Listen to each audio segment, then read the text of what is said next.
Hey everybody, it's Josh with Talk About Trek, and we are back again today to do something very exciting. We are going to talk about a Star Trek book. Yes, we haven't done it in a bit, but we did finish up today Spock Messiah. If you don't like that cover, we also have this cover of Spock Messiah, and also this cover of Spock Messiah. Um, and actually, as you watch the video here today, you can look at the other covers as they kind of scroll on by there. Der False Prophet being one of them. But anyway, let's get into the nitty gritty here, right? So we have Spock Messiah, written, of course, by Theodore R. Cogswell and Charles A. Spano Jr. This is one of the very first Star Trek books ever written, right? I think they started doing it in 1975 and it was published in 1976, making this a 50-year-old book. That's pretty incredible. So it does have some of the. It is kind of a strange one. It is one of the earliest Star Trek books ever written. There are definitely some things in it that don't happen in other Star Trek books that you'll read, which is pretty cool. So it's a product of its time too, being written again in that era where like these kind of pulp books were a big thing. They were a big seller, and it was before they kind of like set forward the rules too, for writing a Star Trek book. So now, before we get into that, let's actually read from the cover here. I read from this one, so we'll read from this cover here. A Star Trek First, the ultra-powered novel of a telepathic space terror, Spock Messiah. A Star Trek novel by Theodore R. Cogswell and Charles A. Spano Jr. This was published by Bantam Science Fiction, sold for just $1.75 back in the day. And then from the back here, a defective mind link turns the logical Mr. Spock into a fiery revolutionary who sets out to convert the planet Krios with fire, sword, and a forbidden philosophy. Captain Kirk and the Enterprise crew must summon all their skill and cunning in a race against time on a hostile planet. Can they destroy the fiendish mind that holds Spock captive before it destroys them? Spock Messiah, an astonishing voyage into an unknown galaxies with the Starship Enterprise. So I was wondering how much they would actually have in the old book about books here, and there was actually a very lengthy write-up here. Now, Theodore Cogswell passed away in 1987. Charles Spano was an avid science fiction reader as he grew up in the 1950s, and he is the one who ended up, giving this information here, where basically, here it goes. He wrote, I read a small article in our local newspaper that Theodore Cogswell was going to speak about something. I had read much about science fiction writers willing to help younger writers, and of course the famous Clarion Writers Workshops were originated near Scranton. He gave me great help. One day he called me and asked if I would co-author a Star Trek novel, which Fred Pohl had asked him to do. Thought the collaboration was enjoyable. The changes and criticisms Ted made improved the story. This began in 1975. The idea was mine, as was the majority of the first draft. And let's see. The first Arab oil embargo was recent history, and militant Islam was making its first stirring. The idea that a fanatical desert leader could arise to threaten civilization is a staple throughout history. Of course, there was always the Get Spock school of Star Trek fandom, which was beginning to grow about then too. Fred Pohl's one injunction, get them off that damned ship. Thus, a quest was born.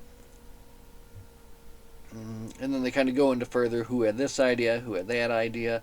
And again, it's a lengthy write-up, but we won't read the whole thing here. The publication was relatively straightforward. Wrote the book, cleaned it up, sent it out, few minor changes, and there they went. Published in September of 1976, when there was a hunger for Star Trek novels at that time. So we get a lot of information there from the one of the authors. Again, this is it's a very different kind of Star Trek book. In one vein, it does very much so capture the characters. I would say in a fun way, right? I feel that, and I think that was what Charles Spanos Jr.'s doing, where he had like the kind of the grasp of the characters. But then some of it was a little bit just stuff that you wouldn't expect normally to read in a read in your Star Trek novel. For instance, about one of the ensigns here throwing her G-string, and Dr. McCoy being quite distracted by that. So there was some kind of weird stuff in there about that. Just some stuff that isn't consistent, I think, with further things that they said on down the road. But if you just take this as kind of like a fun little Star Trek story, bothersome, it is very good. And again, for me, I really enjoyed it too because it kind of reminded me a lot of. I read a lot of like the John Carter books and a lot of other stuff by Edgar Rice Burroughs, and I kind of felt kind of in that vein as well too, right? Especially because this one was them off the ship, right? They were off the ship. They were on a planet-side adventure. They were very specifically kind of forced to not use their technology, that they had used in the past, right? Look at this. We've got a visitor here. Hey, thanks for joining us. Do you have anything to say about Spock Messiah? What do you think? No, she's just going to grace us with her presence, which will be fine for the video. We will enjoy that. But anyway, again, a very easy read, even though it took me a week. I could have probably did it in 2 good solid days. Came in at 182 pages, and if I could find the time to focus, again, I could have blasted through this, and it would have been a better experience for that as well too. Now, started this book on February 3rd. Today is the 10th February, and now we'll kind of just get into the story a little bit. We won't get too crazy detailed about it, but there are a lot of fun points that I want to hit here. So basically what is going on is that they are on a survey mission. They have to check out this planet, and they have a very interesting way of doing it, which is something new, obviously, that I don't think that even after this was repeated before that I can remember. But basically what they did was called telescan cephalic implants. Basically, so in order for their survey crews to play the part of these people on this planet, they would get implants, and these implants would be tied to other people on the planet, right? They would somehow like scan their minds and then use that knowledge to be as one of the planet, right? They would be able to speak the language, they could walk the walk, they could talk the talk, and they were basically given what they called DOPS, short for doppelgangers, that they would, then use to learn all that. So, an interesting kind of idea there, I think, too. Something I never really thought of before, but it makes a lot of sense when it comes to not, sticking out like a sore thumb when you're in an alien culture, right? So anyway, of course, something does have to go wrong with all of this, right? And it goes wrong in basically the worst way possible, in which the doppelganger that was scheduled for Mr. Spock became switched with another one. And this all came about because of this Ensign George. Her doppelganger basically kind of overwhelmed her. And then because of that, she made some poor choices, leading to Mr. Spock basically becoming a power-hungry despot, right? And that's kind of like the whole point of the book is they have to stop Spock, who is kind of joining up these tribes, doing all these different things, leading people into like raids and killing people. Um, and in addition to that, to kind of add to the drama of the situation, on the ship itself, they have a incoming radiation storm. So the Spock, after he was kind of taken over or influenced by this, he came back to the Enterprise. He stole the crystals which make warp power possible, and now holds them like within his tricorder, right? So he's kind of got everything.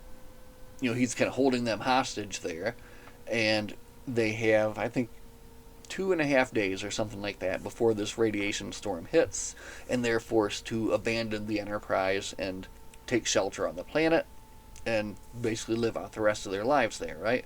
So now they have to come up with a plan. They got to come up with some way to get down there and get Spock, knock him out, remove his implant, shut down his implant, something like that, right? So this is where it becomes a little bit of a like a quest, and like I said, it reminded me of like the John Carter books, where you have Kirk, McCoy, Scotty, and Chekhov. And Chekhov is very funny in this too. He's got some very good moments. I enjoy the writing that they did for Chekhov, and in some bits for Scotty as well too. But Chekhov had some very funny bits in this. But I'm getting ahead of myself a little bit actually, but that's okay. Basically, it kind of happens in a couple different parts. The first plan that they have to get close to Spock and try to take him out with a dart, it doesn't work. Fails miserably, which actually ends in a fairly exciting battle sequence where they're kind of like backed into a corner and are forced to beam back to the ship and come up with like a different plan, right? The next plan they come up with is they gotta infiltrate, right? So they take the disguise of these Beshwa traders. They gotta shave their heads in a funny manner. They put on some clothes, and there was an interesting part here too that I liked, where they had to duplicate this cart, this Beshwa cart, right? And Scotty, for the life of him, he couldn't figure out why does this part do this? Why does this do this? None of this makes any sense to him.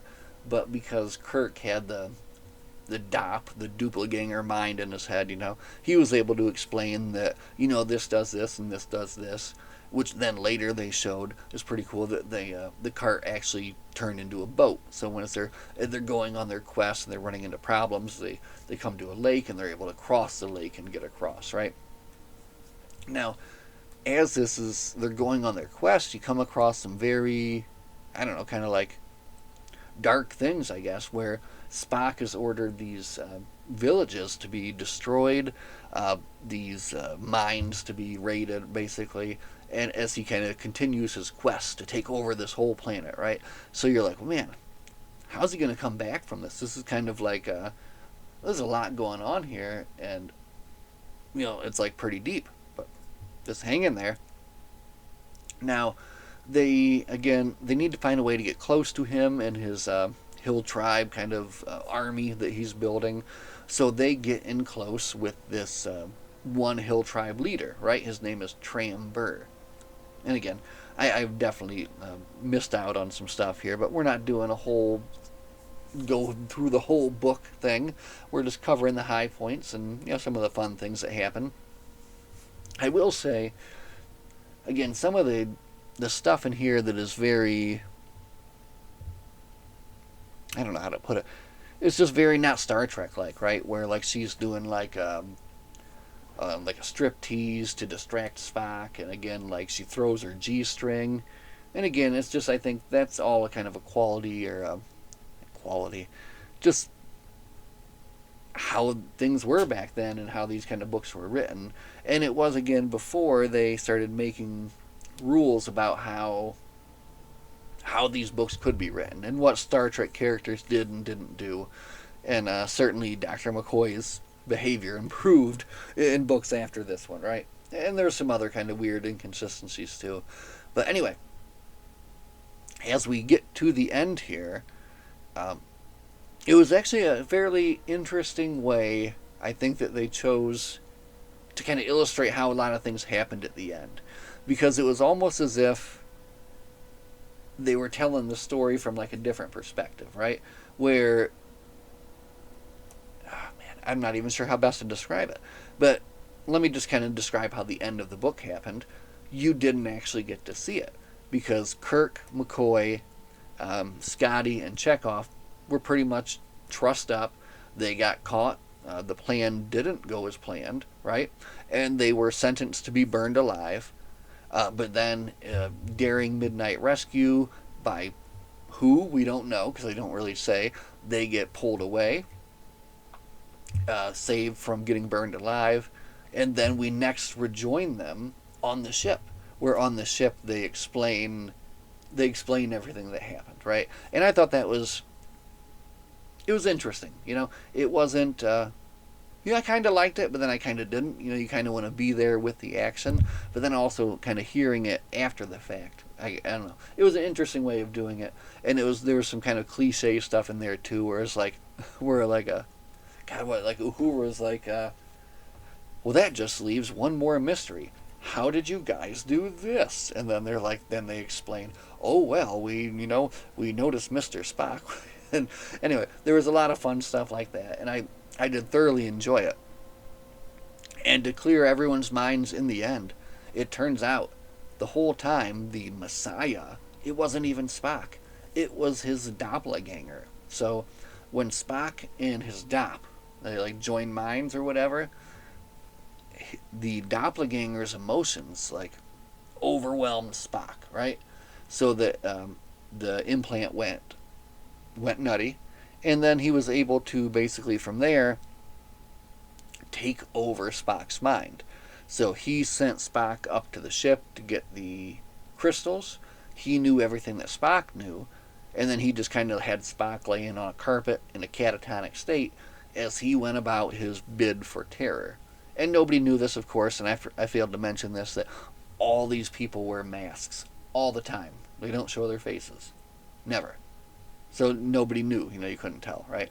But do you know who saved the day in the end? Now, I did like this, too, because I felt that initially they were just kind of like writing her off as like a sex appeal character.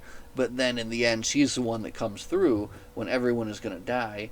She realizes that the Messiah is not Spock, then realizes that it must be Spock there on the carpet in a catatonic state, and then she uses her. She she does her thing, and she distracts Chag Gara. I'm sorry, Chag Gara is the name of Spock's Dop, and then when he is thoroughly distracted, bops him on the back of the head, and they make their escape. And that's when they rescue Kirk, McCoy, and the rest of the crew, and in a daring escape, get out of there, alert the Enterprise through a pretty ingenious method, and are beamed up and saved, right? So I do like that the authors specifically made her save the day, basically. And if it wasn't for her, that everybody would have died and everything would have turned out terribly, right? So, boy, okay, that was good. Ooh, that was fun. And I got a cat. I had a cat, and I got a cat in my lap here. This is fantastic. Whew, boy, that felt fantastic. All right, that was Spock Messiah.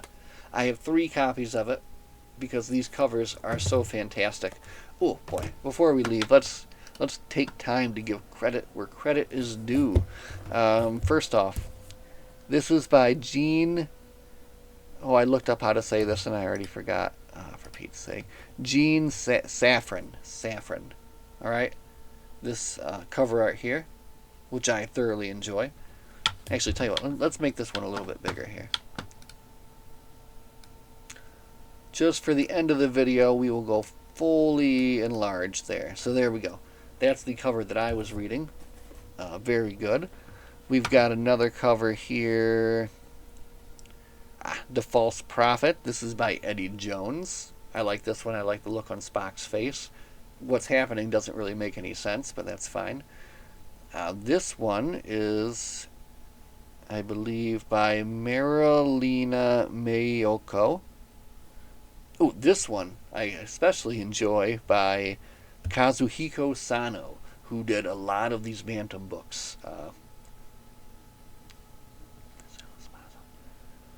And that one might be the one by Chris. No, I think this is the one by Chris Moore. Yes, I think that is the one by Chris Moore. Anyway, I think that covers it. There are so many different covers of these old books.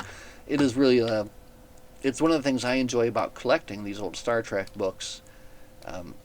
At least with these ones, is that just there's such a variety, and I'm just a huge fan of this like particular kind of old book art style. Right? It's awesome.